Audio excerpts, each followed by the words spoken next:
just to your comment about Stone would qualify, when you would have qualified for those positions you had.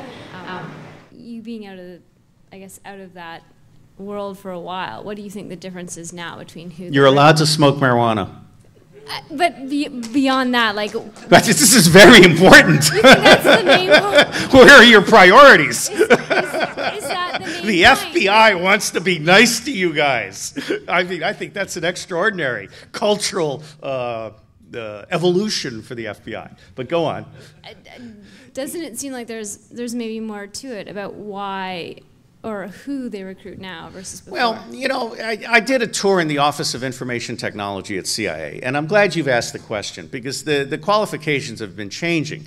When we went nuts on counterterrorism, we were giving away GS-15 positions to guys whose only qualification was that they spoke fluent Arabic with no college degrees and no real-world experience except for this and that. And so the system has a huge problem. First off, 70% of the secret world's money is spent on contractors. And one of the problems that we have with contractors is that they win contracts based on lies and then they field unqualified people. And that really hoses the system. Now, the other problem we have is that within the government, we've forgotten how to write a statement of work. And we've forgotten how to write a technical evaluation plan. And so we end up letting the contractors write the statement of work and the technical evaluation plan. And of course, the contractors, and I've said this before, they're going to write a plan which says you need more of what we can't sell to anyone else, okay? And the government says, yeah, sounds good. I'll get promoted because it means I'm spending more money and I've got more positions under oversight and so forth. Now, coming back to qualifications, I opened this conference in 1994. I was the first speaker. And not because I was important, but because Win Schwartau told Emmanuel I looked good in a suit with sunglasses. And so I was up we were, I think, in a downstairs room, and sunglasses and spotlights and Jello Biafra, and I swear to God, we had no idea that in talking about George Orwell there, we were scratching barely 10% of what we have today. We had no idea how bad it was going to get. But coming back to qualifications, and then I'll take your question. One of the problems with the entire system is that the schools are teaching old shit that's useless. And you guys are the lifeboat. And I'm sorry I don't have more younger people, although there's one here. You stand up. This guy is about to go to Penn State, and I was paying attention to him when he was 16 years old, because he's got a huge brain. Dennis, what's your last name? Okay, please be nice to him, okay? Teach him shit, because I think he is all right.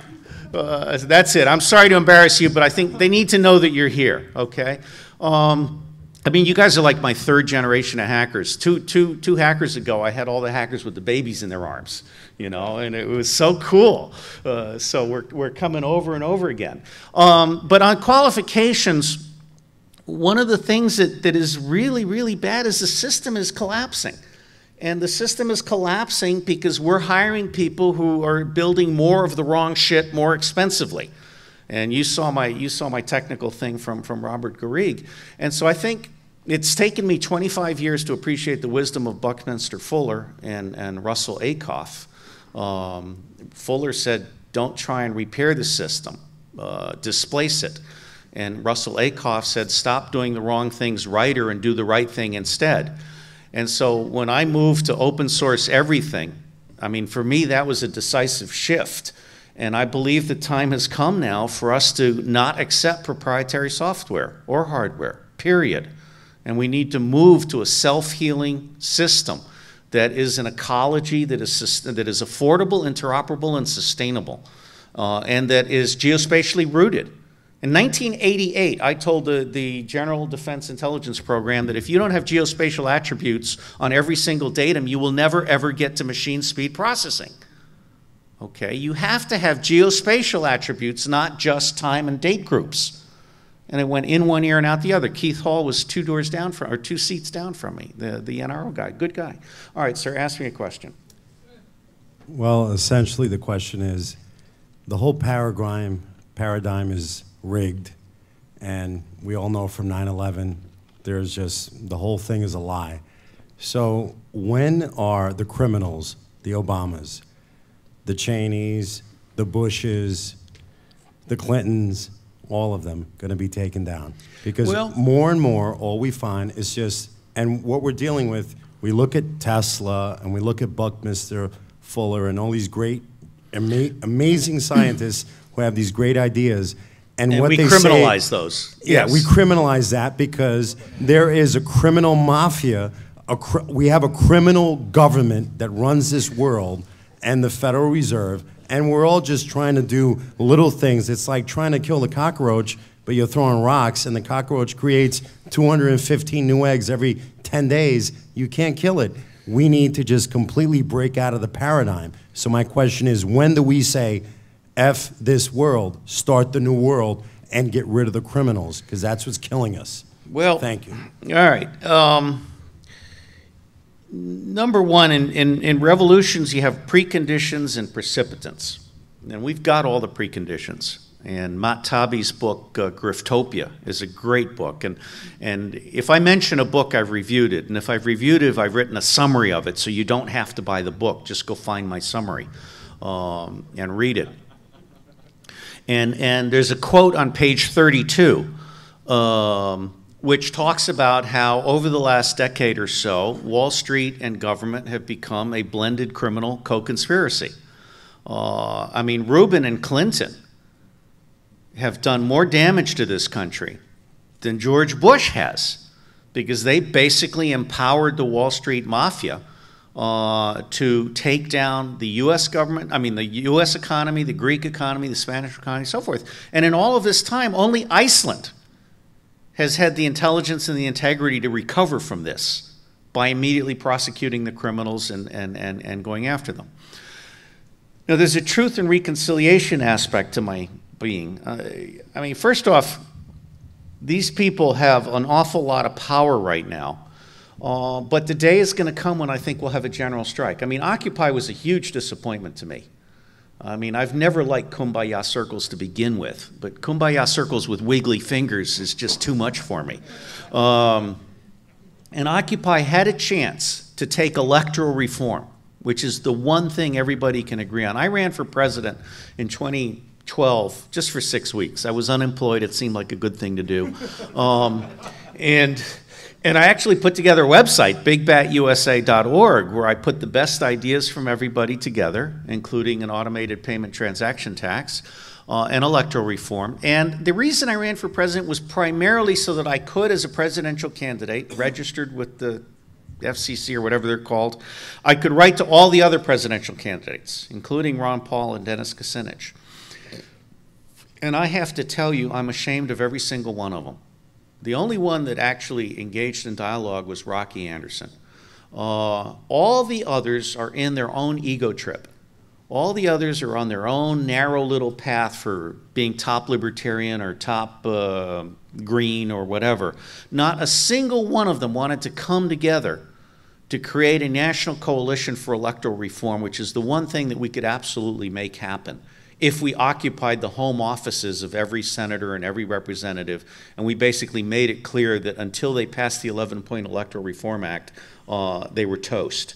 So we're waiting for a precipitant, like our Tunisian fruit seller, all right? And the reason I've mentioned pedophilia is because obviously 9/11 wasn't enough. I mean, the whole, well, not the whole world, the 20% of the world that pays attention knows that 9/11, we got warnings from 13 countries in advance. Well, yeah, no, you don't have to poke. I mean, it's okay. Look, at Phi Beta Iota, how many of you know that there's a PhiBetaIota.net? Okay, wow. I've got a blog called PhiBetaIota.net, the public intelligence blog. You can subscribe to it for free. We used to post 15 items a day, now we post three to four. And if you look there for Mini-Me Convergence 9/11, you'll get the best summary I was able to get from Richard Gage and other people, and key points of contention. I mean, it's never been investigated properly. It's just like the Warren Commission on JFK. What we have here, are you smiling? Yeah, okay. she reached over and went boom. I think what's going to happen is we're going to opt out.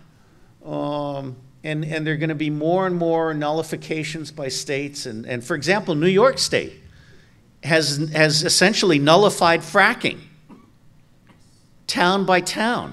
That is a wonderful accomplishment, okay? And I'm afraid that they're going to get overruled by the appeals court, but that's what it should be. That's what it should be. It should be a bottom-up opt-out of the system. And the reason I think there are states that are going to secede is because the federal government has become criminally insane and ineffective. Good people trapped in a bad system. If I had to do my life over again, I'd probably move to Maine or Vermont and start one town at a time. But I've got another 20 years in me, and in fact, I was just asked to design an open source everything hub for London. And God willing, that may keep me busy for the next 20 years. And my intent is to actually create an open source everything hub that gives away this open source for everything, including there's a really cool open source car that they're asking $25,000 for, which is about the price of a good MGB from 1964. But I like the concept. And the whole open source construction village, I could move 1 million Somalis and give them housing, water, sewage, internet, power for $500 a person, okay? Because they're using dirt to make their own houses, and then they've got the compost distributed sewage, and they're capturing water, they're getting water with the solar. In Somalia, you've got lots of dirt, sun, and seawater. So there's some very clever things you can do. So short answer for me is I think we're going to see a resurgence of bottom-up, not in my neighborhood. And that'll be a good thing, and I hope it spreads like oil spots. And the other thing is, I want to really stress truth and reconciliation. There's no point in putting the Bush and Clinton and Obama families in jail. Even if we confiscate all their money, it doesn't do us any good. What we have to do is create infinite wealth. And there are a number of really good books on this point. Barry Carter wrote a book, Infinite Wealth. My friend Alvin Toffler has written both Power Shift and Revolutionary Wealth. You've got Yochai Benkler's Wealth of Networks. You've got Thomas Stewart on Wealth of Knowledge. Okay, we're at a point in which all this money that the Koch brothers has, the Koch brothers are making $3 million a year, $3 million an hour in compound interest. That's all fake. That's all because somebody said, I'm going to allow you to pretend to make $3 million an hour with this. Well, okay, and so where you end up going back is you end up repossessing the land and the spectrum. I don't believe in absentee landlords. I think villages and communities need to take back ownership.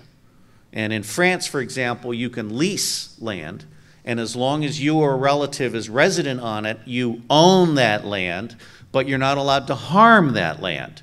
And so I think there's innovations that we can make, and I don't have all the answers, but I don't think the answer lies in burning them to the ground. I think the answer lies in creating peaceful, nonviolent alternatives where they end up having to come to us for food. So, another question. Yes, sir. Firstly, I want to say I'm shocked at what you're saying right now in a very positive way. What were you expecting me to say? I want to recruit all you assholes. I'll give you $1,000 a month to betray your neighborhood. No, well, firstly, open source ecology was what you were referring to, the building your own village, open source ecology, and WikiSpeed is the car manufacturer that you were referring to, I believe. So those you can check those out. Those are awesome. I wanted to know. I think I stand behind you 110% in building the positive solutions to change the world for the better. I completely agree that we needn't throw people in jail. If we can build the solutions, they'll come to us. We just need to work together, ground up all of that. And I'm doing that myself, open source, financing, and so on. But I wanted to know, so you're going to be starting to build an open source hub. If you had to, is there a way to choose one thing to start with? I find, because I only found out about you from the Guardian article that came out a couple months ago, and it was overwhelming. But it seems incredibly complete, which is wonderful. But I don't know, it's overwhelming. Well, OpenBTS has always impressed me, and in fact, I'm writing, between attending sessions here, I've been writing the prospectus. It's at 33 pages now for this open source hub, and I'm looking at two different approaches. The first approach is to try and make the city of London a smart, sustainable city. Part of IBM's problem is there's no intelligence in IBM. Okay, there's no true cost economics in their smart city concept. Every one of your smartphones is putting 10 Chinese into a leukemia ward, okay, because every one of those smartphones is based on a class A carcinogenic. And so there are true costs in terms of water and all this other stuff. So a smart city actually has to understand the true costs of everything, and it has to move itself off the grid. And it has to get away from centralized power and centralized water and centralized sewage and all of these things. It has to become a perpetually learning city. And so working out of a university base with an industrial ecology, there's in the UK, there's an open source consortium. There's also an open source foundation. And even though London could be said by some to be the center of all evil, it's also a pretty cool place which has a direct petabyte channel to India.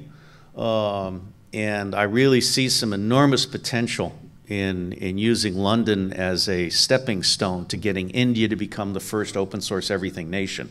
I love India, and one of the things I like about India, it's the most fucking complicated country on the planet. This has 22 languages that are spoken by at least 1 million people each. Okay, and the diversity of everything. So for me, that's one starting point. The other starting point, I was very impressed by the project in Mexico, which is installing cellular for a $10,000 drop. I think that's the other starting point, is go into places that don't have cellular service and go with this open spectrum as land that cannot be owned. And once you have them on open BTS, then you get them on open. I mean, we still don't have, John Gage spoke at my first conference in 1992, and I tried to get him to understand that open office wasn't enough. There are 18 functionalities. If you look up Catalyst, computer-aided tools for the analysis of S&T, there are 18 functionalities that you need on an all-source analyst workstation. We still don't have them.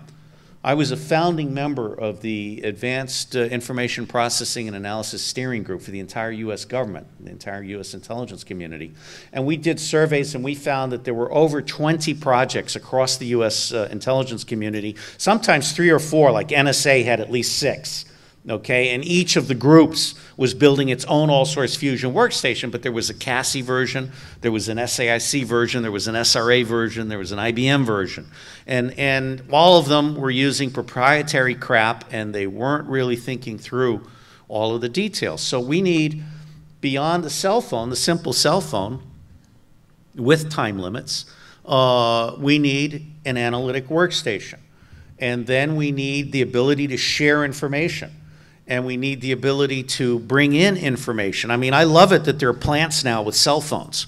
And these plants will literally send a text message when they need water. This is really way cool. So we're getting to a point, and I think the starting point is OpenBTS and the mindset behind that. There's a lot of stuff that has impressed me this time around on values. Open source is a meme, it's a mindset, it's a value system. And it's the value system that has to replace the existing system, which is about fencing in the commons and criminalizing what used to be the rights of man. So that's my answer. One is start at a city level, and the other is start at bottom up with a $10,000 unit. Cool. And move there. Thanks. And just very quickly, so the project that I want to do is to have a currency that's only generated when the community that's using it believes that what is being created is of value. So educational purposes, planting urban agriculture, things like that. So if someone plants a garden, they pay them in this currency, and then that person can spend it in this community. I think there's a lot to be said for time energy-based currency, and there's a lot to be said for local spending. There's a lot to be said for not allowing value to be extracted from a community. But I'm not smart enough to understand all these currencies. Okay, and just sorry, last I asked on P2P. It's a group on Facebook and just everywhere P2P. Okay. Someone asked they wanted to know what your thoughts were on cryptocurrencies.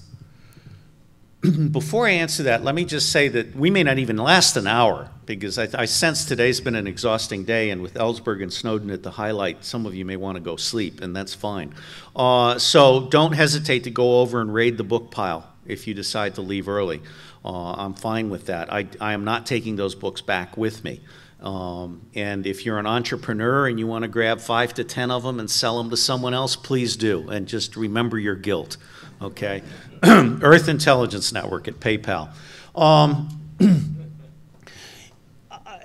I'm thinking about doing a PhD if I get a job and I can afford it. And one of the things that's really, yeah, I know. I mean, Herman Daly told me I was an idiot. I mean, why do that? Why subject you to the abuse of lesser minds as you go through it? But I'm titillated because I've actually invented a completely new PhD that takes political science to a new level. Imagine if political science were actually about community-based, ethical, evidence-based decision-making. And one of the things I've learned in looking into the PhD is that the course on political economy really matters, and that Marxism has never really been properly understood in terms of some of its analytics. For me, cryptocurrencies are nothing more than a way of expressing value, and it's a way of expressing how you want your political economy to operate. And so I'm not smart enough to understand cryptocurrencies, except I have understood that a lot of people have lost a lot of money by throwing away disk drives that had cryptocurrencies on them. So this is a small flaw in the system. So I don't have an opinion other than to say, you know, let 1,000 flowers bloom. Okay, yes, sir. I was just going to say first, you should call your new PhD political engineering. Well, you know, I mean, if you saw my open source everything slide, it's about engineering. It really is about engineering and sustained resilience, and the Earth is a closed system.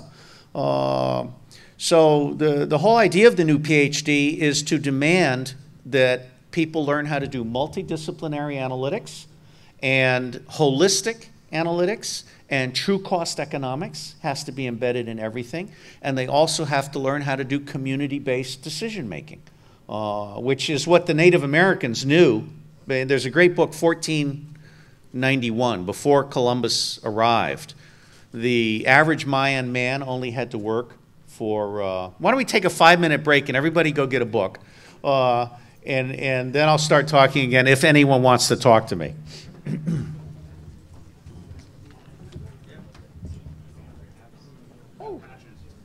Great, thank you. Let me give you one. Oh, yeah, no, I'll give these to my 2 sons. Yeah.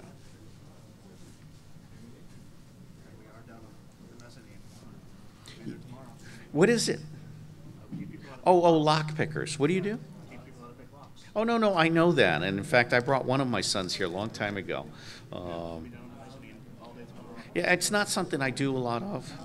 I mean, but yeah, it is a good puzzle. It is a good puzzle. Oh, here, I have something for you.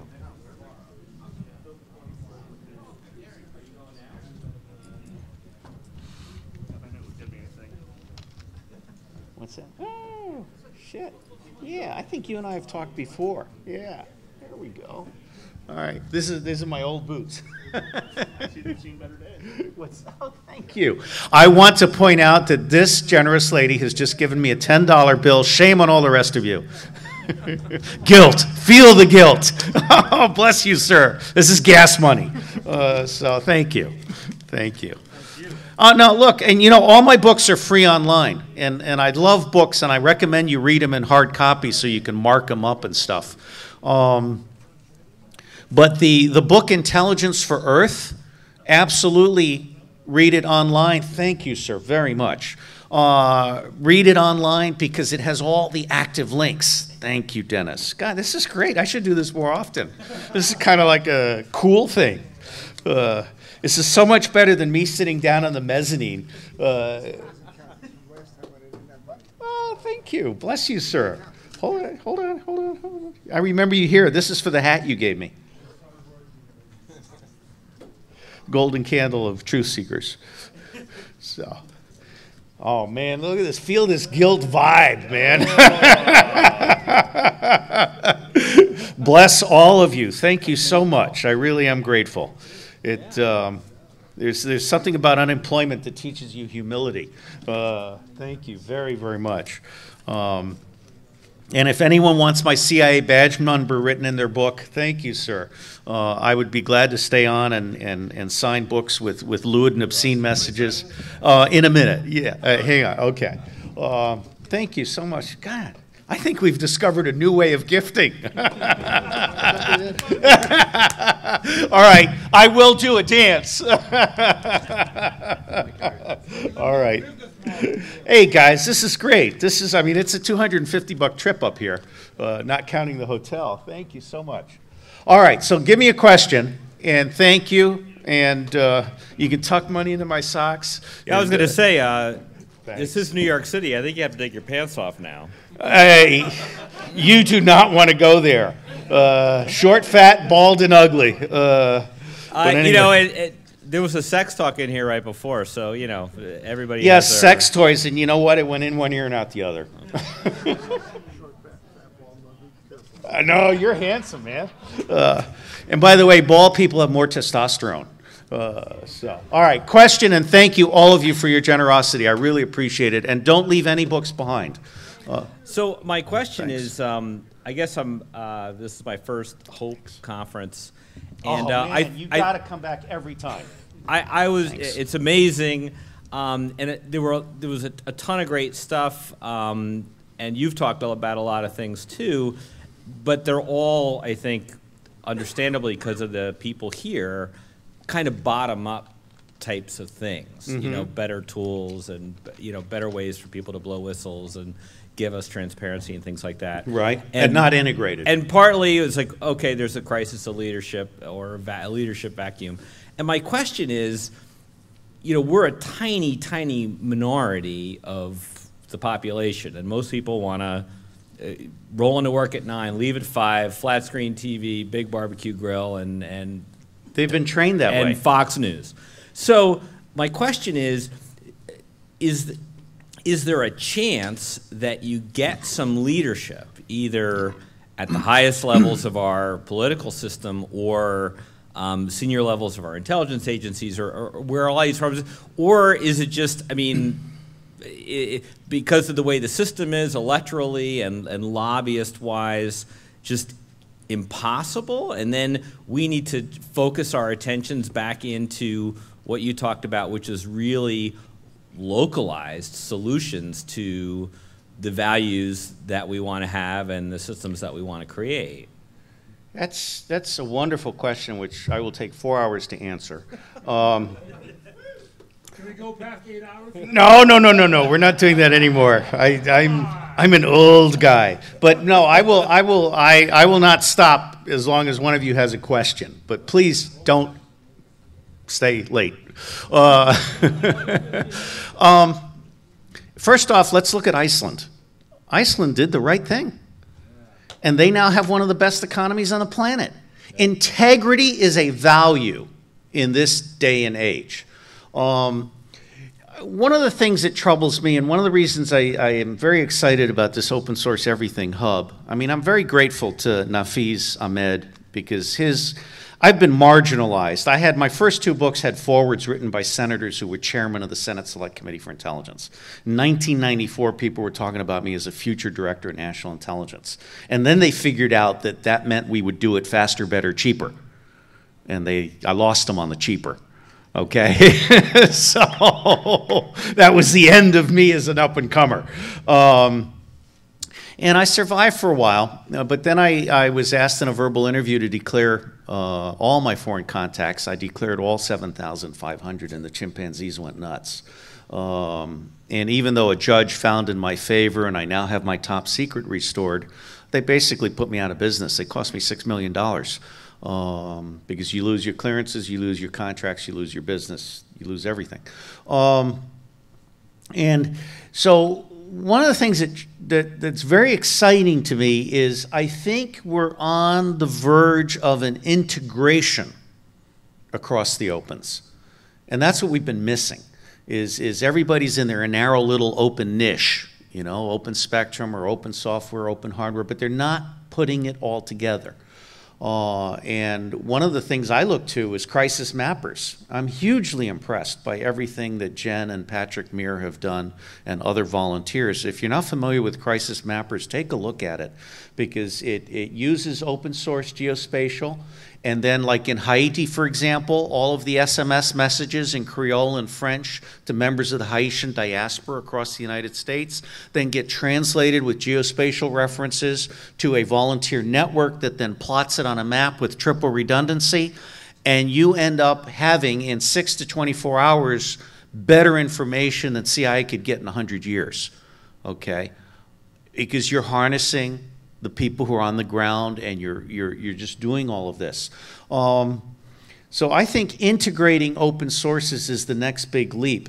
And the reason that matters is because it's affordable, and it's interoperable, and it's scalable.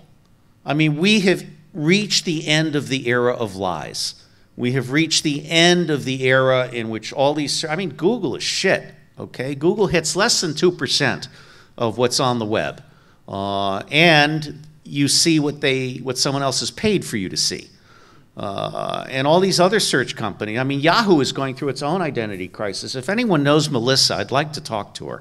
But it's almost impossible to break through all these gatekeepers, because the problem with gatekeepers is they're absolutely certain they will lose their job if they let a new idea in. And so Yahoo has an, you know, you guys know that Google started with stealing Yahoo's search engine, HP being stupid about closing Alta Vista, and CIA funding. Okay, so they had a trifecta on top of Larry's having a good idea about taking Eugene Garfield's citation analytics from the Institute of Scientific Information. So I'm babbling. Ask me a question. So we're in New York State, which has more now, I think, restrictive firearms laws than in Canada. Talk to me about civilian firearms ownership in the future. Well, open carry is one of the most important opens. And I respect that. Just as a look, follow-on. What's that? Not to cut you off, does a follow-on. Open carry is one thing, but concealed, I think, is more important. Just to add, but you're right. Actually, I used to have a concealed permit, and the main reason I had it was to not worry soccer moms. You know, because you show up at a soccer game armed and dangerous, and they freak. We've trained a nation of sheep. I don't know what the answer is, but I do believe that one of the things we need to do is really focus on helping our police understand that they're supposed to be our police, and that the day that they're federalized, they are righteous targets. Okay. Yes, sir. Good evening. I've learned many things so far tonight. None of them before you walked into this room, or all of them after you walked in. Yeah, never mind. That came out wrong. Go ahead. I have a spy question. Yes, a spy question. Good. I do spy questions. Yeah, I do spy questions. This is unfortunately a very geeky and hacker-related technical spy As question. it should be. So, given that odds are pretty good that the NSA has somewhere between 20 and 40 years relative advanced knowledge in mathematics compared to the general mathematical community. I wish Thomas Drake were here, but go on. And given that it's general accepted practice throughout our government to approve the advanced encryption standard for encoding of highly classified documents, how likely do you feel that it is that the NSA or another governmental agency has the ability to break AES or compromise it in much better time than is publicly known? Well, let me unpack that in a couple of ways. One is that you guys know how you can go to Best Buy and you can buy that thing where you plug your USB into the electrical circuit on one floor. You connect the router to the electrical circuit on one floor, and then on a second or third floor you can get it back out. Okay, the Chinese have been doing that to NSA for the last 10 years. That's why they want their own power stations. So don't assume NSA is as smart as you think. Number two, one of the things that worries me about Larry and Google is computational mathematics. Because I think I'm an idiot, okay? I mean, it's a real struggle for me to do 2 + 2. But one of the things that really troubles me is that algorithms and artificial intelligence are only as strong as your strongest idiot. And so when you do algorithms that have false conclusions and bad ideas, what you're actually doing is you're planting a cancer in the code. And we don't have a good review process for computational mathematics. And that's one of the things I think we need to do a lot more of. In fact, Dennis, I've encouraged to take a look at computational mathematics and computer design and self-healing and all of this stuff.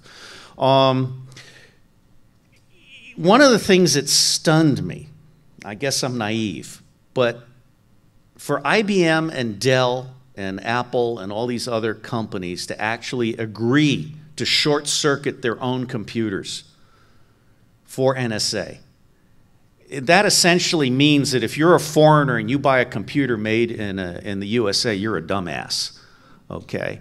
How could they do that? So NSA has been doing a lot of jury rigging of systems right at the factory. And last but not least, on encryption,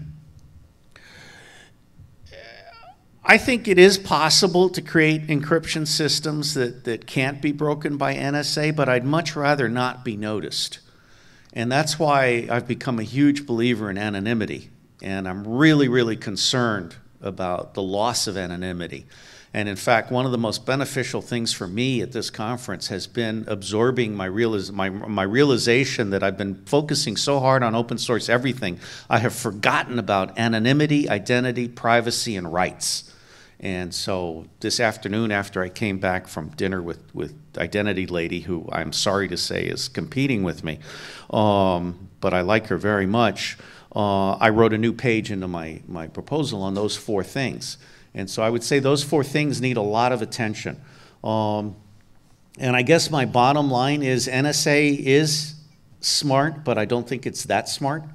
And I would not overestimate their capacity. Now, what NSA does have is an extraordinary ability to intimidate the CEOs of US companies that should know better. Okay? Follow up? No. Thank you very much. Oh, it's my pleasure.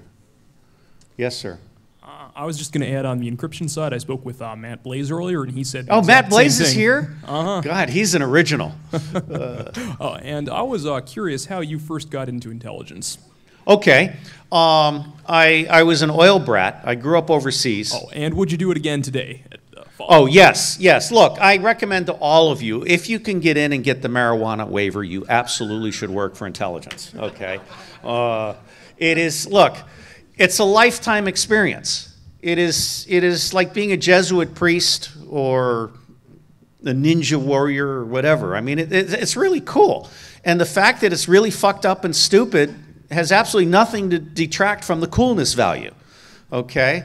I mean, I'm powerful as an advocate for open source because I've done it all. I mean, I've done everything, including satellites and planting devices, audio devices close in. I've done it all.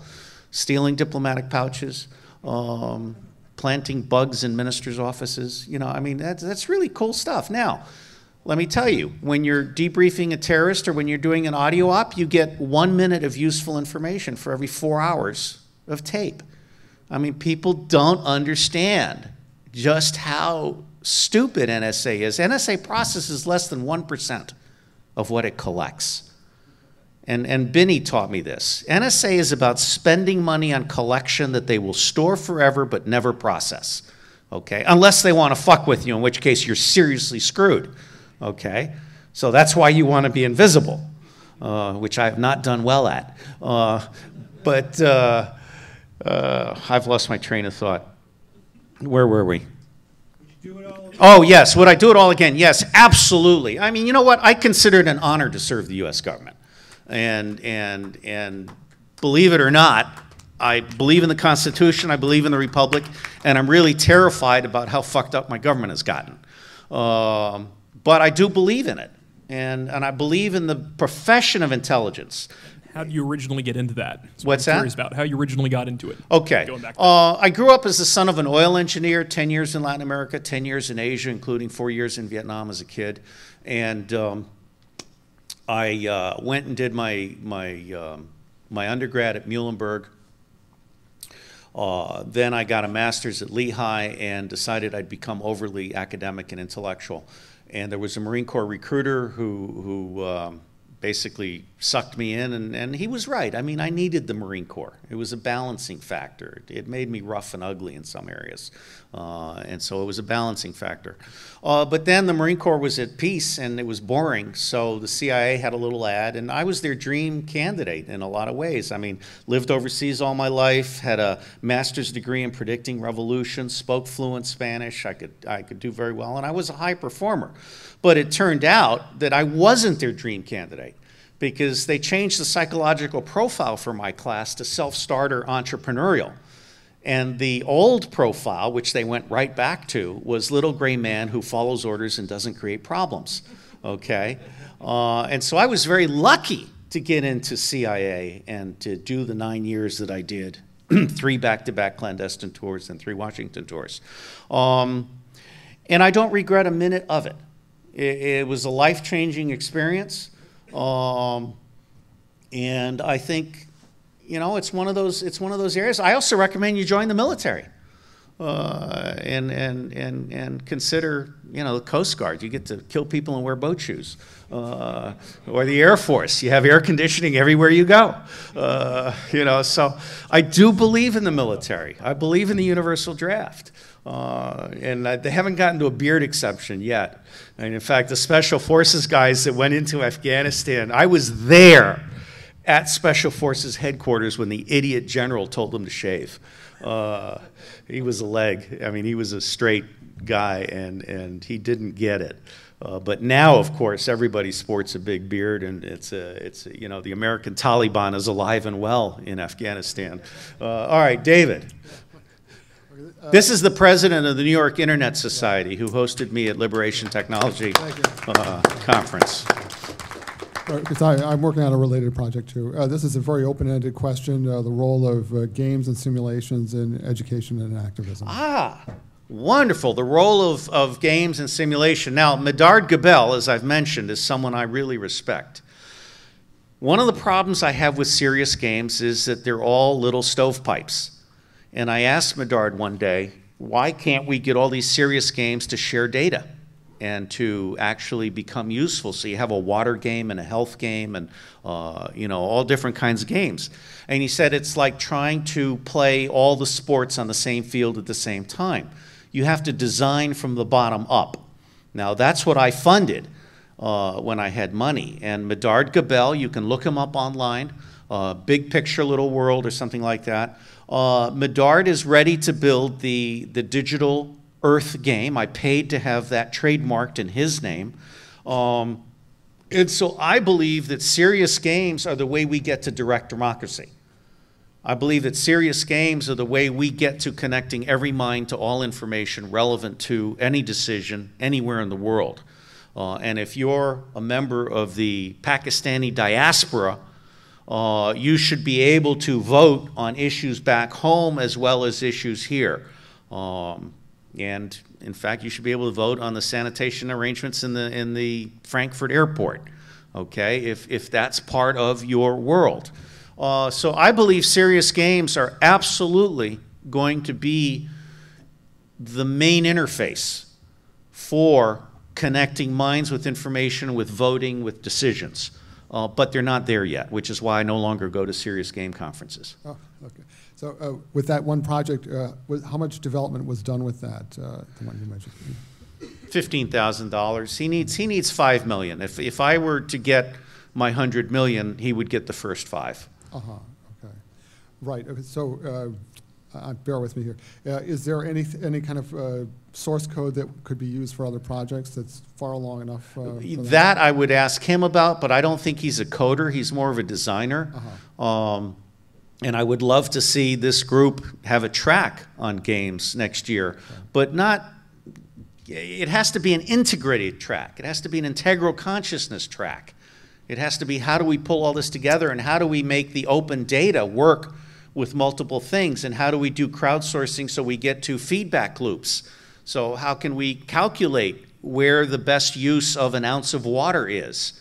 Because we're wasting a lot of water in different decisions that we make, and these decisions are made in complete isolation from one another. I think we're on the verge of a major mind-expanding breakout sometime in the next 5 or 10 years. Yeah.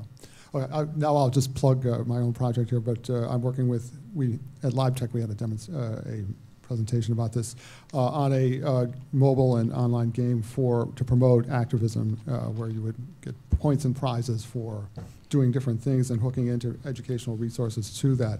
Our first, you won't be surprised to hear this, our first iteration is going to be focused specifically on internet governance and policy, but it will be open source and move to a... But they can look it up at the Internet Society. Yeah, right. And it will become a more of a general purpose platform that can be adapted to other things. So. Part of the problem with activists is they're stovepiped.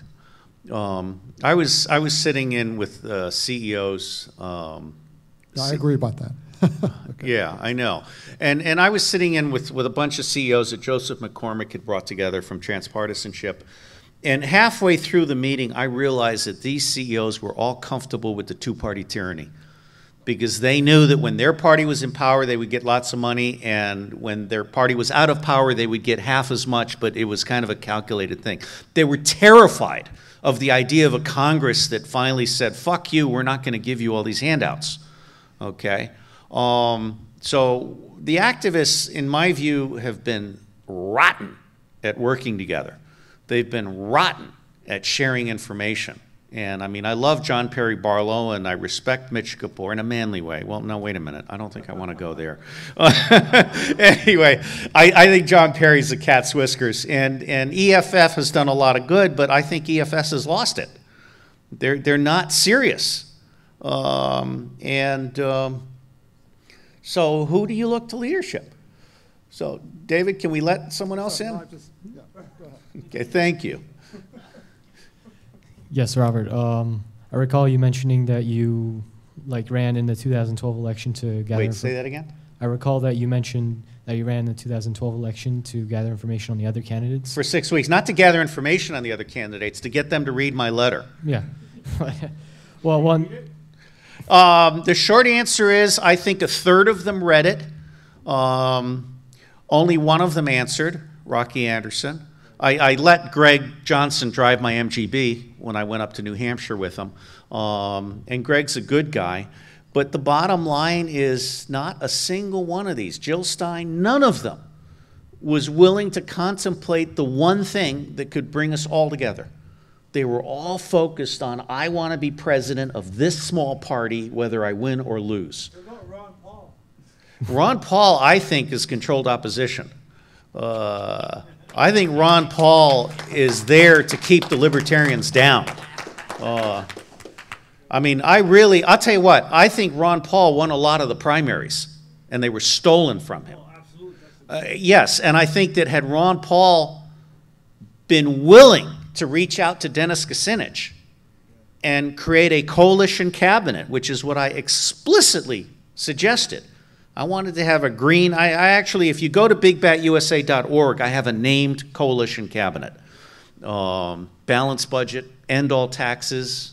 The APT tax was created by someone smarter than me, but it taxes currency and transaction. It basically blows up the pie from which you take a tiny fraction. And so Ron Paul could have been president. Colin Powell could have been president if he didn't have a crazy wife who has made him promise not to be president, and if he had challenged Dick Cheney. Okay? Colin Powell would be a great president, but he let Dick Cheney get away with murder. So Ron Paul, for me, is a huge disappointment. Rand Paul actually seems cleverer than his father. I was just going to ask you about Rand Paul. I mean, he seems like a failure to me. Do you think he can actually do No, look, we can have another discussion on Rand Paul. Let me come back to Dennis, and then if you want, get in line, and we'll have another question. Go on, Dennis. I'm sorry. Yeah, that's all right. My other part of my question was going to be, like in the upcoming election, with the two-party tyranny in place, what can we do to educate ourselves so we don't elect another Obama? Look, you're fucked with the two parties. Okay, there's absolutely no point in voting for anybody that is a Democrat or a Republican, and unfortunately, they have the power. I look. One of the cool things about briefing Occupy and electoral reform, there's a little video. If you go to YouTube and you look up Steal Occupy election, you'll get right to it. It's a 6-minute video that went to the front page of Reddit. Huh? No. I want you to go look for it because then we'll spend 6 minutes watching me in history.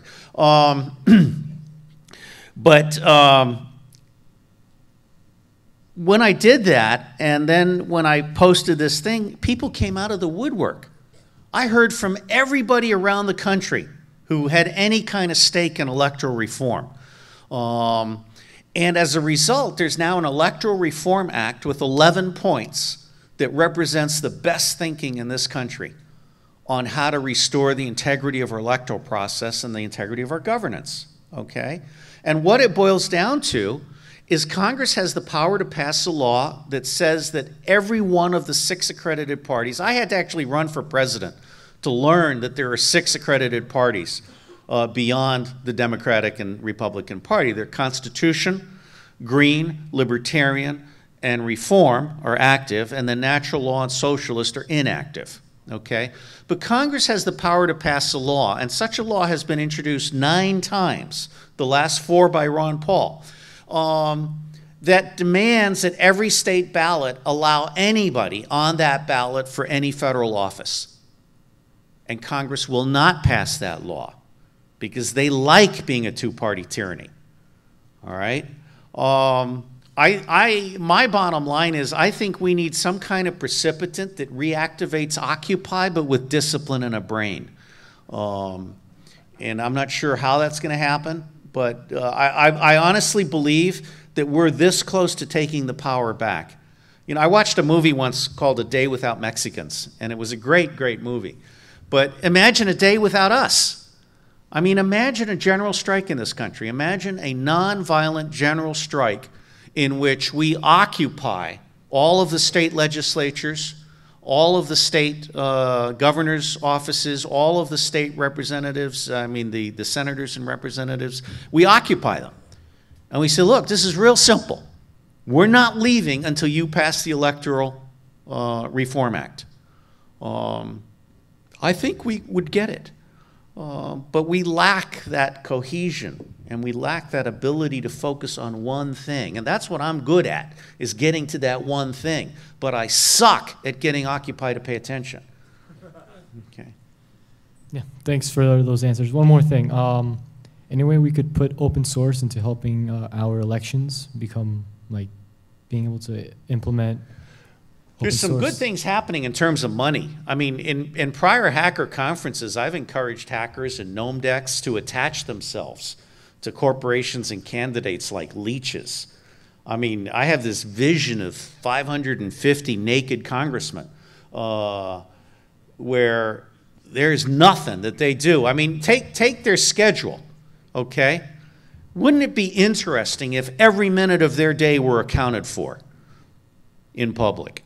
Wouldn't it be interesting if we made it easy for subversive staffers to post their schedule? If we made it easy to actually track all their money? I mean, there are a lot of documents, and you can crowdsource the effort of watching the documents and so forth. But again, money and stuff like that, that's a detail. one of the things that I don't agree with Lawrence Lessig about is he's big on corruption and getting money out of politics, but it makes no difference. If you get money out of politics and you can't get ballot access, it makes no difference. It's a hole, okay? Thanks for all the answers. Okay, thanks. Hi, Mr. Seal. Robert.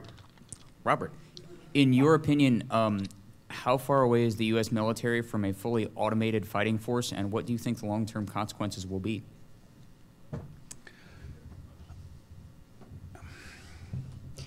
Well, in 1994, I was asked by the National Research Council to review the U.S. Army's $6 billion communications plan.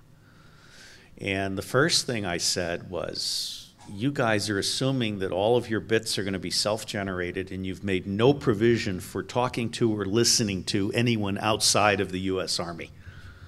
That hasn't changed, okay? So number one, they're out of touch with the world. Number two, none of their systems are interoperable. I mean, you have obviously some data sharing and stuff, but have you ever seen the Pentagon spaghetti chart? There's a fantastic Pentagon spaghetti chart, and it's all of the little, you know, I mean, if you think about controlling air and artillery and ground forces, and now you have drones. I mean, in Afghanistan, we have real spectrum issues, okay? The Soviets have always been 10 or 15 times tougher than we are on electromagnetic spectrum deconfliction and control, and we don't do that.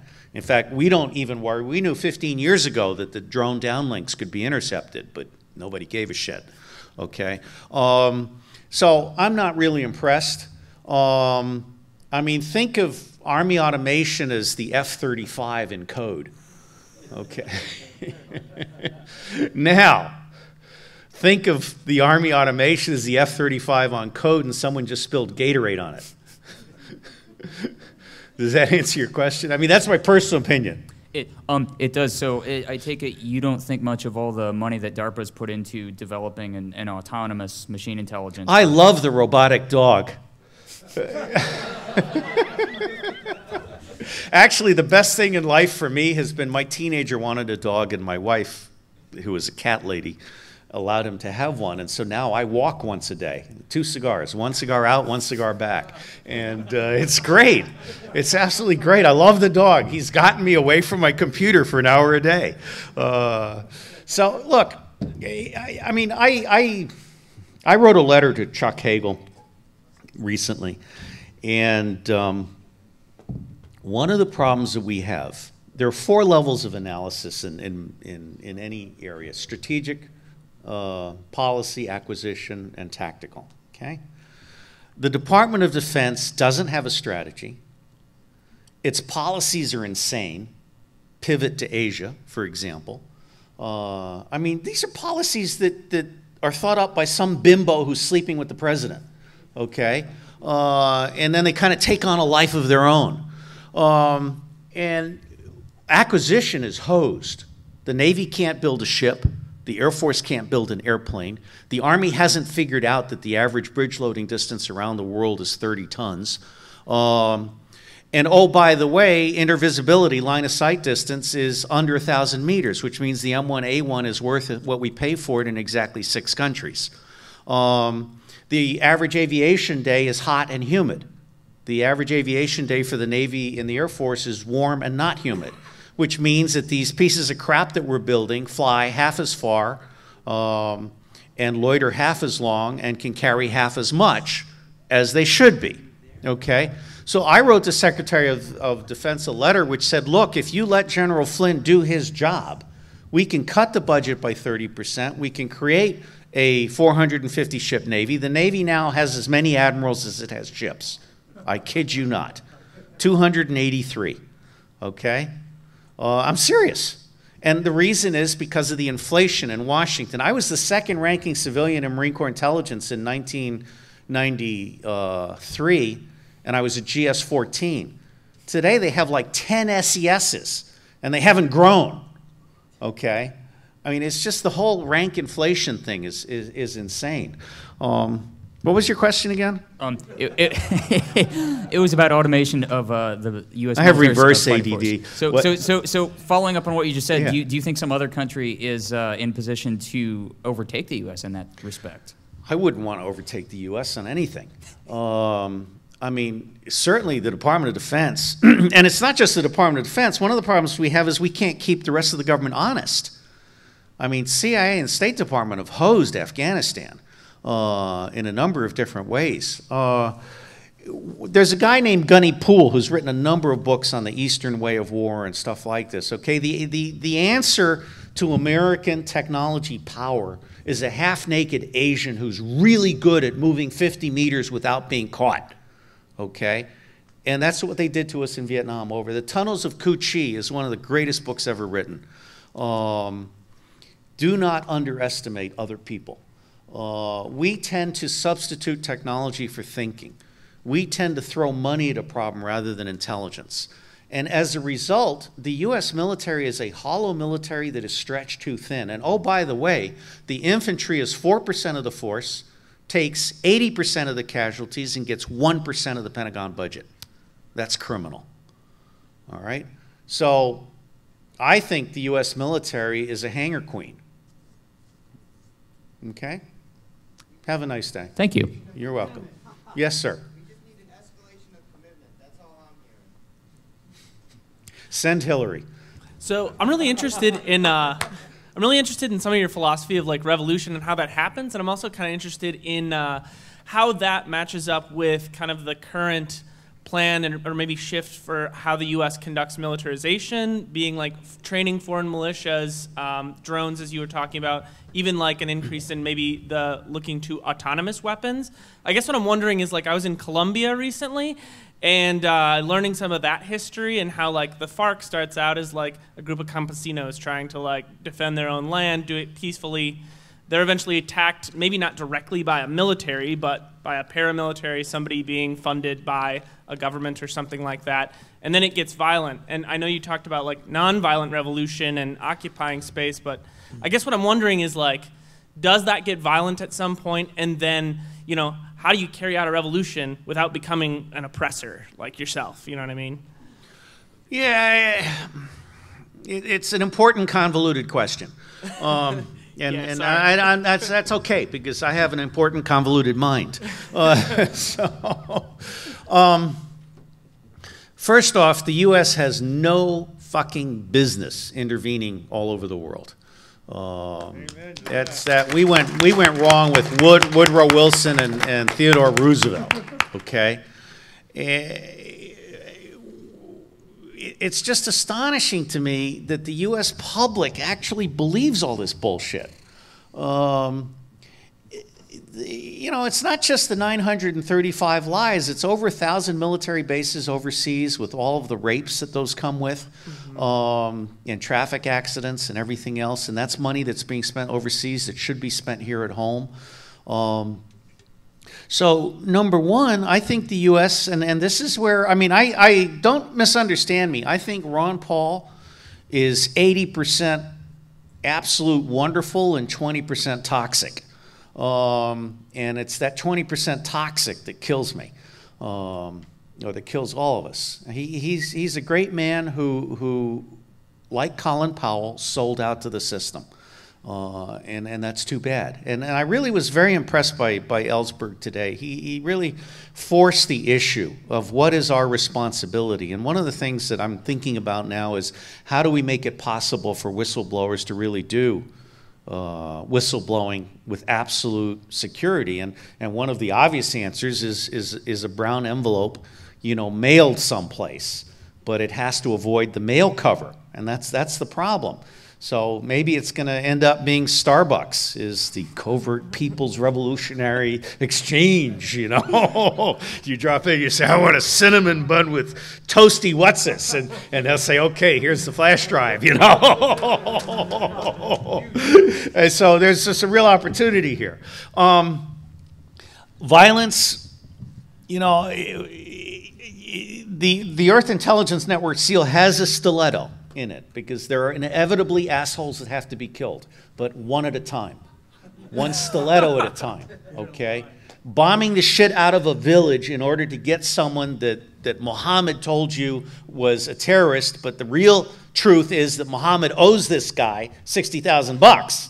Okay, so killing him is actually getting rid of that debt. This goes back Vietnam. We do this every single place we go. The first people we kill are the guys that owe money or that are owed money, you know, because we, like Somalia, we talked to the English teachers because they spoke English, you know, and they ended up being able to sell the death of people, you know, the highest bidder. You know, you give me 10,000 bucks and I will get the Americans to kill the guy that you owe money to.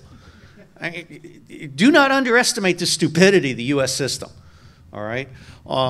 But as a general rule, I have absolutely come to believe in nonviolence. I just think it's a time-energy equation. And I think nonviolence is absolutely the way to go because violence inevitably destroys infrastructure, it destroys trust. So I am not at all interested in for example, repurposing Guantanamo to hold Goldman Sachs, which would be a very good use of that facility.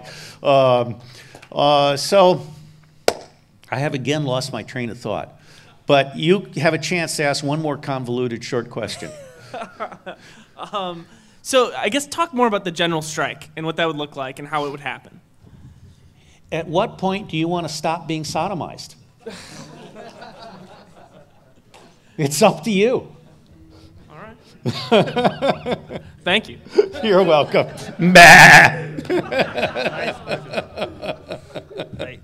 That wasn't meant for you. I mean, I was actually thinking of a New Zealand officer. Go on. So twice this evening I've heard reference to Iceland and their plight and their success and what they've done. It almost seems like America would have to come to the same point as Iceland has come to before we could actually get our shit together and have that revolution to correct or one the state problem. So is it really going to take that? Like, do we really need to hit that collapse, or can we prevent this before we hit that collapse? You know, that collapse is definitely going to happen. I would love to run for president just because I'm the only guy that doesn't want to be the president. You run for president. And really, I mean, I think there's some ideas here. Coalition cabinet, balanced by, and these should be announced in advance.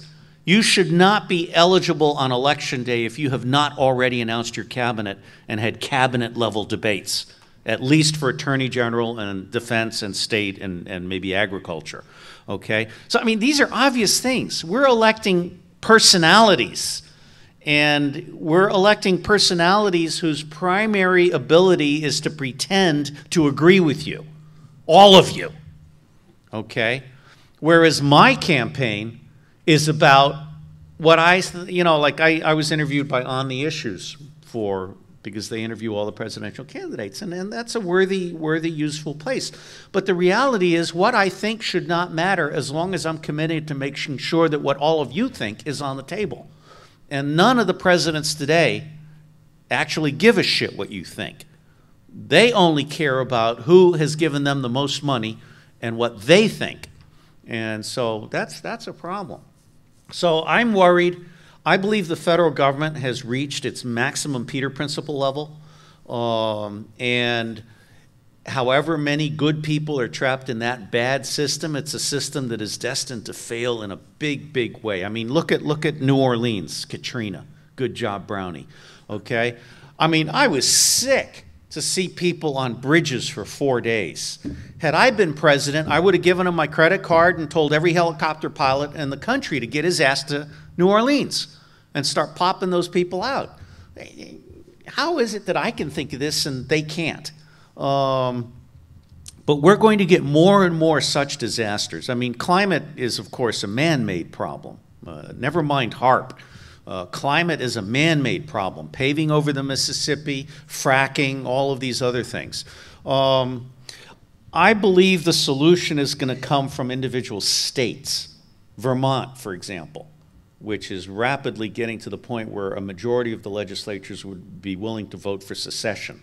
Now, I don't particularly recommend secession, but I absolutely do recommend throwing the federal government out of town.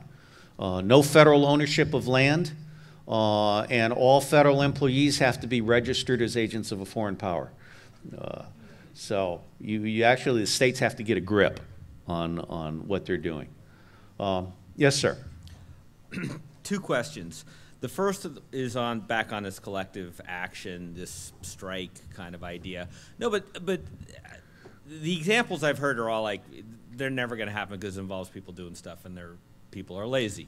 Fastest way to get everybody on the street is to shut down the internet. But here's another idea, which is something that everybody might really, 50 million people might be really happy to not pay taxes. So if you were organizing some sort of general strike, right, it's like April 15th comes, you don't file taxes, you don't pay taxes. I mean, sometimes a lot of them are taken out of your paycheck, but if 50 million people don't file taxes, the IRS is not going to be able to, it's not going to come close to being able to deal with that issue. And I can't think of a louder message than cutting off the money that I people agree. pay to the Cutting federal off the government. money is and huge. People like to keep their money. So, well, and it may be, and again, I'm not smart enough to have all of these answers, but for instance, I like the whole idea of communities moving to an economy that's non-taxable, and basically creating forms of exchange where there is no withholding tax. And I don't know, well, I don't know what all the answers are. I mean, see, again, to get 50 million to do this, there's a book by Paul Ray and Sherry Anderson called Cultural Creatives. And so there's at least 50 million smart people in this country, and they generally live in Oregon, Washington, Vermont, and New Hampshire, okay? And there are few in New York, okay? And the problem is nobody has managed to get all of these people to coalesce. We're all just treading water. And this comes back to the whole issue of preconditions of revolution versus a precipitant. Something could happen tomorrow to turn Ed Snowden into a presidential candidate that would just rock, and money would throw through and so forth. Obviously, it's not working for me, okay? But if that happens, then there's a kind of momentum, and you can move forward. I think not paying taxes, I have given serious thought to the whole issue of whether I would pay taxes if I were not unemployed. Because I'm now at a point where I'm very uncomfortable with the fact that the government is borrowing $1 trillion a year in my name, and 50% of the federal government is documented waste. Whether you look at agriculture or energy or health or the military, weapons acquisition, whatever, the numbers are very standard. They're very similar across each mission area. It's between 45 and 55% waste, documented waste. Okay, and I mean, I would at a minimum want to cut that waste. If I cut that waste, I would have the federal budget down to $1.5 trillion a year, which means I not only would not have to borrow $1 trillion a year, which is for corporate and individual welfare, but I would be saving $500 billion a year if I eliminated that waste. I honest to God don't know what the answers are. I mean, at some point in time, something, I don't know what, is going to happen. And it is going to change the country overnight. And that's called a precipitant. But I don't know what it will be. My second question is, I apologize in advance, it's a stupid question. It seems like they've made it harder and harder to own guns or to acquire guns, or I don't know, there's definitely seems like a little bit of a war on guns. I don't know if I've got that exactly right. But is there any kind of loophole that exists at the federal level or even at a state level? There's no loophole when the Supreme Court has been bought and paid for, okay? I mean, we no longer have a Supreme Court in the United States of America. What we have is a bunch of paid lawyers that have been subverted by Justice Powell and the U.S. Chamber of Commerce. Citizens United was the death of the U.S. Supreme Court. And the fact that Congress didn't come right back and slam that down tells you, I mean, the Congress really became corrupt when Newt Gingrich destroyed Speaker Wright and turned all members of Congress into foot soldiers for their political parties rather than balance of power, Article 1 of the Constitution. No, there's no loophole. What's going to happen? Is there are there any methods to get permission to acquire guns? No, why should you have to ask permission? I mean, it's your sacred right. I would even restore gun ownership to felons that serve their time. And the bottom line here is the Constitution has been subverted. And again, I come back to the whole idea for me is bottom up. I mean, oath keepers and getting the police to understand that they're either on your side or they're a target. And that is something that's going to happen one of these days. Yes, sir. I have like a two-part question. One, this is maybe the easier one, probably not though. What do you what take do you have as a former member of an intelligence apparatus on the assassination of Gerald Bull? Gerald Bull? Are you familiar with him? No. He's a large gun designer, worked for Canadian military, U.S. military, was involved in HARP, then moved on to working with Iraq. I believe a lot of people have been killed to get them out of the way, but I have no opinion on this guy. I think? Okay, I have no opinion on this guy. Yeah, I know. Yeah, that's why. Next question. I found out. Second, do you know anything about the death of Michael Hastings, the writer, in his car? Oh, Boston Breaks. There's no question that we murder with impunity. I mean, John F. Kennedy was killed by his own government. Martin Luther King was killed by his own government. Senator Tower was probably assassinated. Wellstone, yes, a number of others. And, of course, activists and selected journalists. And Boston Breaks, basically, your car now can have a little thing put on the computer that will allow them to from a nearby car, you have what's called path loss, which a lot of you probably already know about. But if you have another car within a distance, a path loss acceptability distance, you can basically ramp up the speed and shut down the brakes. And that's called Boston Breaks. And that may have been used to kill Diana. I don't know myself. But one of the things that troubles me about the FBI is they're not really serious about preventing crime. Because if I were the director of the FBI, one of the things I would be looking at very, very carefully is every single murder of an activist. And I would be plotting patterns. And I would be looking at this stuff. And I would basically be protecting the people rather than protecting the elites, which is what they do. Yes, sir. Yeah. Hi. Welcome back. As far as China getting pushy militarily, they've been pushy economically for a while, and nobody seems to make anything. Also, a little. Well, we're about to be sidelined economically. I mean, the U.S. is no longer the reserve currency. Russia and China are making their big deals on energy with other currencies. The Chinese have created a new international development bank. Everybody understands that the IMF and the World Bank are corrupt to the bone.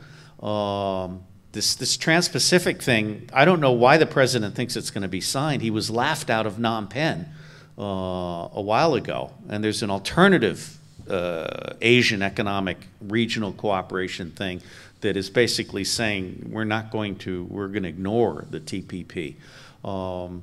So one of the things that I think, we're coming off a boom period. I think we peaked in about 1965. That was back when everybody could look forward to a pension at the end of 20 years and, you know, Leave It to Beaver and My Three Sons and the whole bit, you know, it was Halcyon days. And the world is just now starting to come to grips with the fact that the United States is toxic.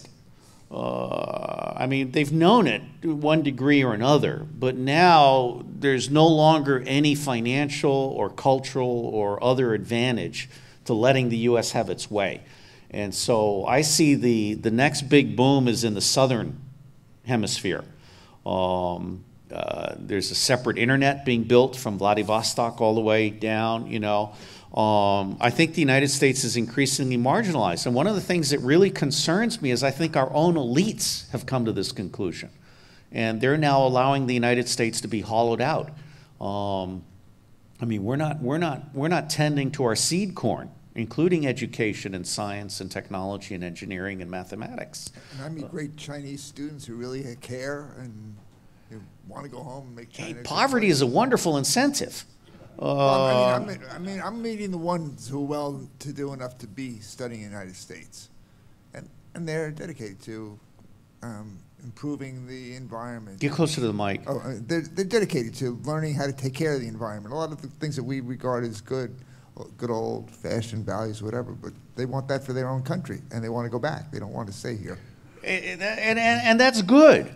I mean, I'm starting to see a lot of Salvadorans go back. I mean, one of the problems is when we invade another country, what we create is an illegal immigration problem. And we've created gangs. Exactly. I mean, my second book, The New Craft of Intelligence, has this whole thing on how immigration pressure is coming up. I mean, the whole point of a good foreign policy is to keep them there, okay? And I mean that in the nicest possible way. But in fact, we support 42 of the 44 dictators on the planet. Okay? North Korea and Cuba are the only two that we don't really like. And frankly, I love Cuba because I want to go visit Hemingway's house. And Cuba also has the only sustainable agriculture in the Western Hemisphere because we deprived them of Monsanto and all the pesticides and Roundup and all of this. What did your old buddies think of? But there are bums. Well, part of the problem is, again, you have an industrial era hierarchical government that thinks it's efficient to deal with a dictator. Ambassador Mark Palmer has written an excellent book called Breaking the Real Axis of Evil. And it's a plan for wiping out all 44 of the dictators. And essentially what it boils down to is if I were restructuring state and defense, you would have an assistant secretary, you would have an undersecretary for democracy, real democracy, not what we call democracy, which is do it our way. And you would have an assistant secretary for those who agree to a 5-year buyout plan and an assistant secretary for those who don't. And then over at defense, you would have, again, the same thing. But we're not serious about democracy. All we want is to get our economic agreements that favor the 1% in both countries over the 99% in both countries. And the reason the TPP has so many secret parts to it is because every single one of those secret parts is fuck you very much, okay? And that's criminal. Secret agreements should not be allowed. Yes, sir. How important do you think the Sunni-Shia conflict is in the world? And do you think that Obama growing up in a Sunni country has something to do with our foreign policy? Well, first off, I'm told Dick Cheney did not understand that invading Iraq would unleash the Shiites. I mean, Iran played us like a fiddle, both in Afghanistan and Iraq.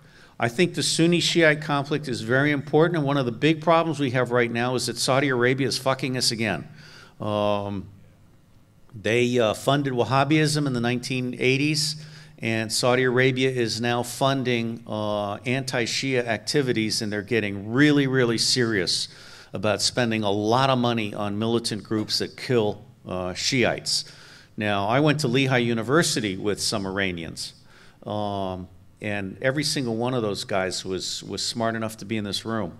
And I have a lot of respect for the Iranian-Persian culture. One of the problems that we have with our foreign policy mechanism is it's very uninformed and ideologically rooted, and we basically create our own problems. One of the most popular maps on my website is the map of the Shiites and the Sunnis worldwide and their distribution. And one of the things I don't think a lot of people understand is that the reason Iran wants the nuclear bomb is because Pakistan has the Sunni nuclear bomb. They don't want the nuclear bomb for us. They want it for Saudi Arabia and Pakistan. And so this is a really big deal. And I don't have all the answers, but I think it's something that we really need to understand. And what I have found in my experience is that cultural conflicts, I mean, look at how well India has done. We no longer have the Sikhs killing the Hindus and vice versa.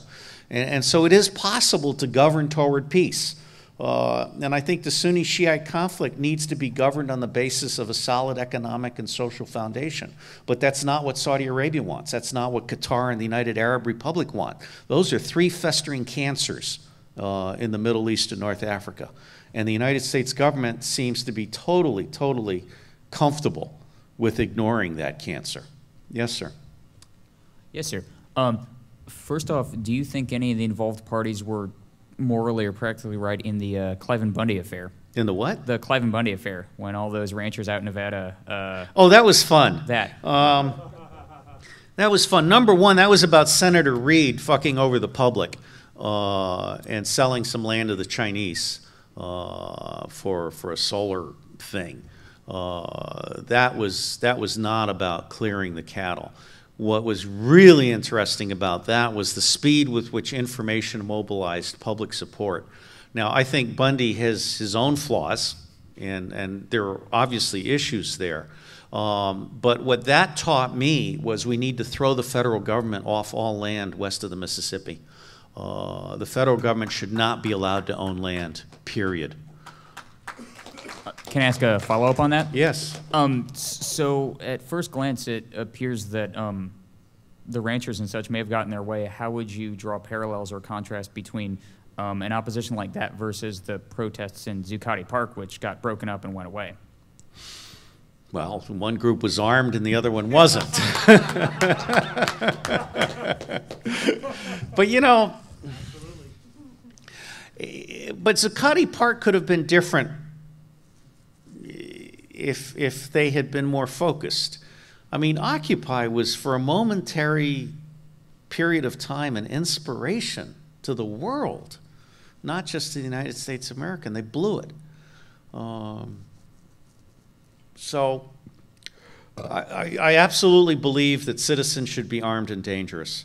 And I believe that it's very, very important that law enforcement be hired and evaluated and constantly reminded that they work for the locality, and that if they ever federalize, we will kill them. Because that is the single greatest threat to the public, is the idea that everybody will become a SWAT team. If I were president today, I would be canceling all these SWAT teams. I mean, it used to be that 2 detectives with balls could make an arrest. And now you've got fucking helicopters. This is insane. It's an abuse of the dollar. It's an abuse of the citizen. And they're making mistakes. Their intelligence sucks. Okay, anything else? That's all. Thank you. Okay. Has anyone not asked a question? How about first timers first? Come on, let him up. Yeah. And then we'll do the repeaters. Okay. Hi, Robert. Thank you for doing this. I spent some time early this year studying about countering financing of terrorism. And to me, it seemed like... Is that the Goldman Sachs version of financing terrorism or the Halawa version of financing terrorism? Both.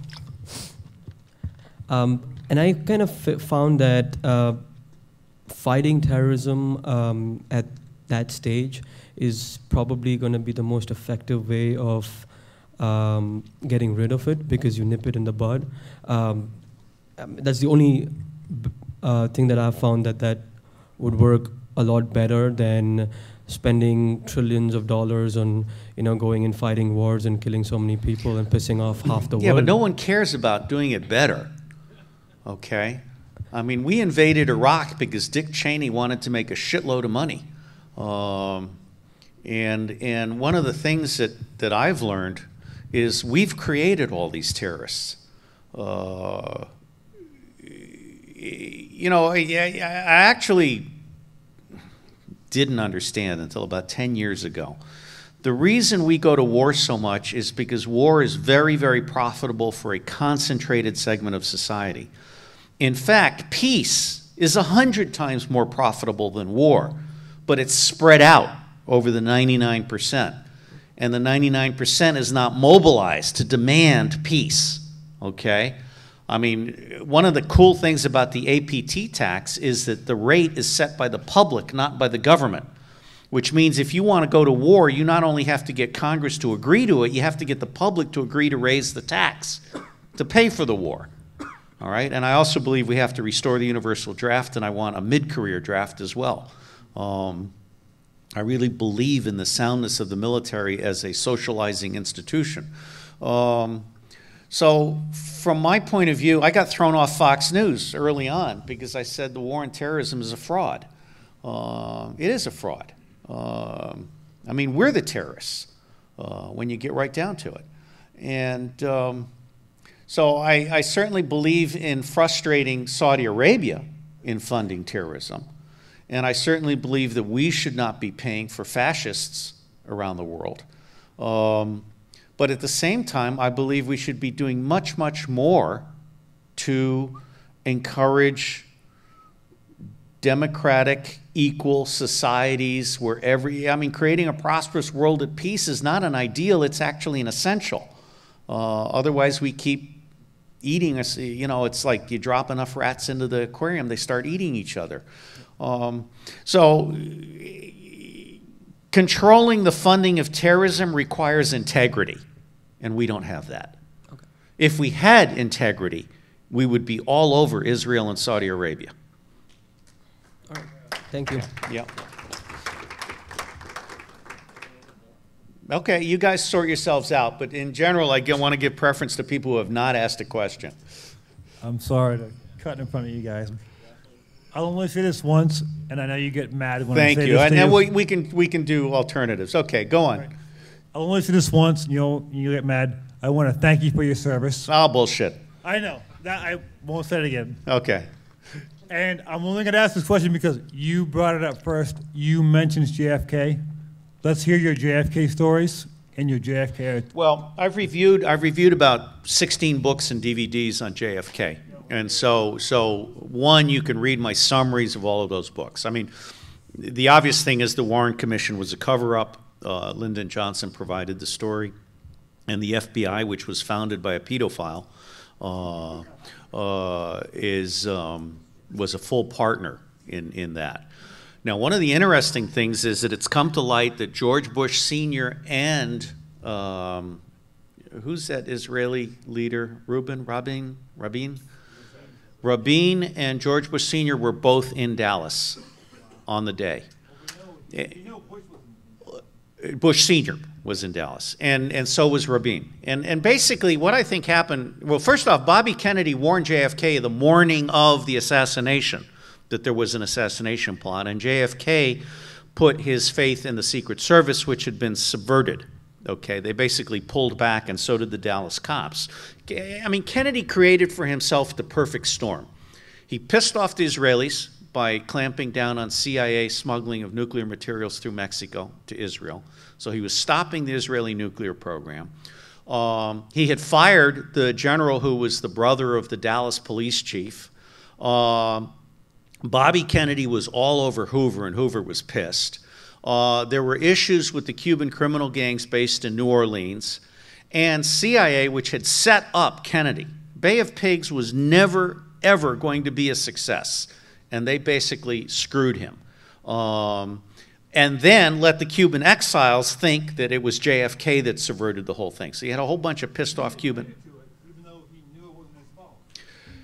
You know, it's tough being president, and Kennedy was betrayed by his own people. But the bottom line is, a lot of people, including Texas Energy and New York Money, were mad at him, and they decided to assassinate him. And when they got away with it, what that basically did was turn every subsequent president into a neutered gerbil. And I'm told that Jimmy Carter cried his heart out when he realized this one day in the White House. So we essentially subverted the executive, beginning with the assassination of Kennedy. And then when Newt Gingrich subverted the Congress and Justice Powell subverted the Supreme Court, we've essentially lost all three of our essential government institutions. They are no longer the institutions that have integrity as our founders and the Constitution intended. We now have three monstrosities that are out of control. And I don't know what to do about it. Yes, sir. So, just out of curiosity, do you know what the current state of electrogravitics is Of what? at this point? Electrogravitics or anti-gravity or any of that? Because there was a flurry of activity that was going on in the 50s and the 60s with Townsend Brown and others. And Shall we go into the UFO and alien stuff? Well, I'm just curious because I know. I think that's a yes. Yeah. Okay. But I know NASA was. Is it working on almost 2 a.m.? Boeing was. All right, I'll stay as long as there's a modest crowd. All right, fine. Let's do aliens. One of the things that was really fun for me was there was this congressional testimony. It was actually a funded event, and the former defense minister of Canada, was paid to be a witness, and a congressman was paid to be the putative chairman of this hearing and so forth.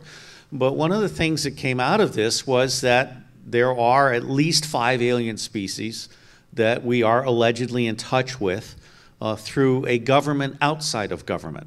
I think there are some elements of the U.S. government that keep the president and Congress completely in the dark with respect to what they're doing. And I believe that the $2.2 trillion that Rumsfeld could not account for, a lot of that money was spent on underground cities and alien technologies and stuff like that. The bottom... Well, Cynthia McKinney was beating the crap out of him the day before. Now, look, to give Rumsfeld credit, it's possible that he's perfectly stupid and had no knowledge. No. Let's not go there, okay? But the bottom line is there are at least 100 planets capable of intelligent life, and I've got to believe we're the least intelligent among all of these. And I do believe that there is extraterrestrial intelligence. I do believe that they're smart enough to be worried about us. I do believe that we have acquired some technologies and that we have repressed many technologies, both alien and non-alien. Tesla is a good example of a technology that was killed because it impacted on legacy interests, okay? I don't know what the status is, but I have been told by people I trust that we have, in fact, created anti-gravity vehicles, and we have, in fact, created clean stealth vehicles, as opposed to the crap that we have with the F-35, which is kind of like a retard version of alien technology. And so, you know, to the extent that I think about aliens, I just hope that they will understand that there is intelligent life on Earth. So one other question. Dr. Mary's monkey, is there any credence to the fact that CIA was weaponizing cancer for killing Castro? Or Hugo Chavez? Yeah. I have no direct knowledge, but I have posted on 7 CIAs. And one of the problems that we have with our government bureaucracies, especially some of them that are in the national security area, is that the Dulles brothers were very naive. And of course, we imported a number of Nazis. We also captured all of the gold in the Philippines. There's a book called Gold Warriors, and we created the Black Lily Trust, rooted in the Secretary of the Treasury. And so for many years after World War II, we were actually funding the reinstatement of fascists in Germany, Japan, and Italy through CIA covert programs with Nazi managers that we had brought back in. We also facilitated the escape of many Nazis with a great deal of money to Argentina. And so there is a Nazi Hydra. There is also a Rothschild-Rockefeller Hydra. And there's a pedophile Hydra, okay? And I think these people recruit their successors from generation to generation. And one of the things I've learned in the past 10 years is that if I were ever DNI, my first priority would be counterintelligence. We have got to clean house because we have got religious and ideological and financial and pervert traitors in the United States government at every level. And we have got to get those people out of there. And we have got to start making decisions based on evidence. rather than these other agendas. Okay, and last question.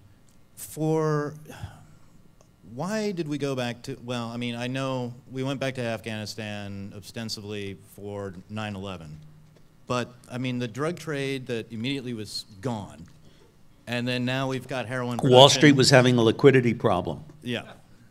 Okay. So, and now that heroin production is at record levels yet again. You know, you got to give the Taliban credit. They stopped the drug production. They did. And I am not, I mean, I agree with the Taliban on several key points, including that I was the only analyst in Afghanistan beginning in September 2013 who was telling my colonel that the BSA would not be signed. And he looked at me like I was an alien. And then later he started to look at me in more evil ways because it was absolutely, totally against what the State Department was saying. It was totally against what General Dunford's people were saying. And there were no computers involved in my thinking. I was actually reading, and I started to see the comparison between the Treaty of Gandamak, which is where Afghanistan became a colony of the British, and the what's that D line, the Pakistani line, starts with a D. Khyber Pass, Durand Line, the Durand Line. Okay, the Durand Line is an abomination. And there's a wonderful book called The Health of Nations, Society and Law.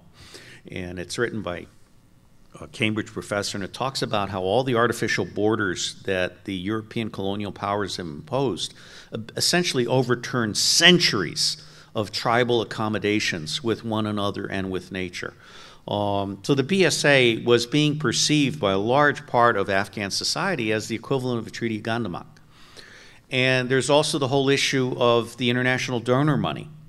And Ghani, in his book, Fixing Failed States, made this point, and he's made this point effectively in many YouTubes. 80 to 90% of the international donor money never gets to Afghanistan. Basically, a New York $1 billion donation is then outsourced to a nonprofit in the UK, which takes 20% off the top, and then it outsources it to a nonprofit in Turkey, which takes 20% off the top, and then they outsource it to another nonprofit. And by the time you get down there, that $1 billion is turned into at best $100 million worth of shit delivered badly. And so that's one of the things I think the information revolution is going to make possible. I have a global range of gifts table concept where you can actually get down to a person needs a spare part for a Romanian engine from the 1950s, and a guy can make it with a lathe, and a German will pay for the FedEx, and someone else will deliver it, and you're getting to direct assistance there with zero resistance, zero corruption. We go to war to make money for a select group of people. We also go to war to employ a whole bunch of pissed off young people who have no jobs. And I recommend the video, Why We Fight. I recommend the video, The Good Soldier. There were some very heart-rending videos of young men being interviewed in Iraq, and one of them was saying, society has no use for us. This is all we can do. And that's wrong.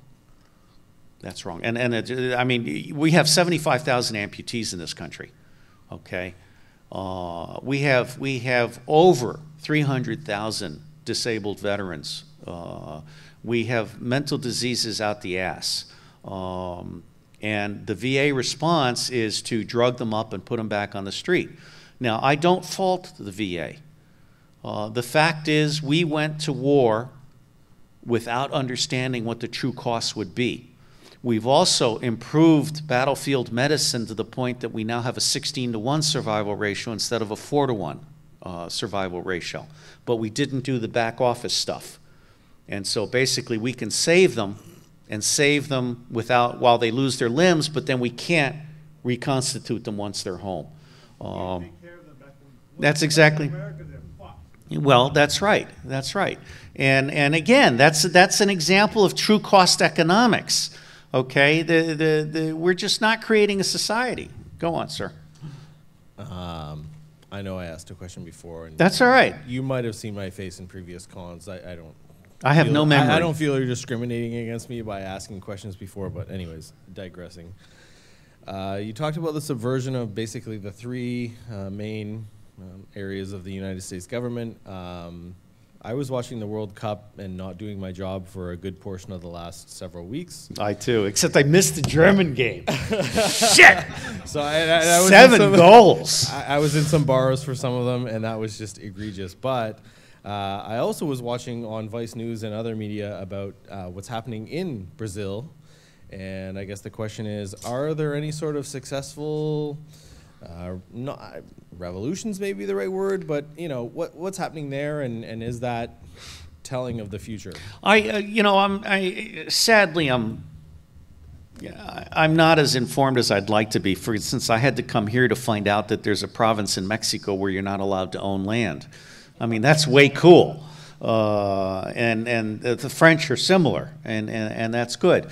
The Porto Alegre and the whole participatory budgeting thing was a brief shining moment in Brazilian history that was rapidly repressed. And one of the things, if I had the open source everything hub, one of the things I would be doing is creating the public intelligence network. And I would be scouring the world for examples like this of what works. Right now, what works is being kept secret.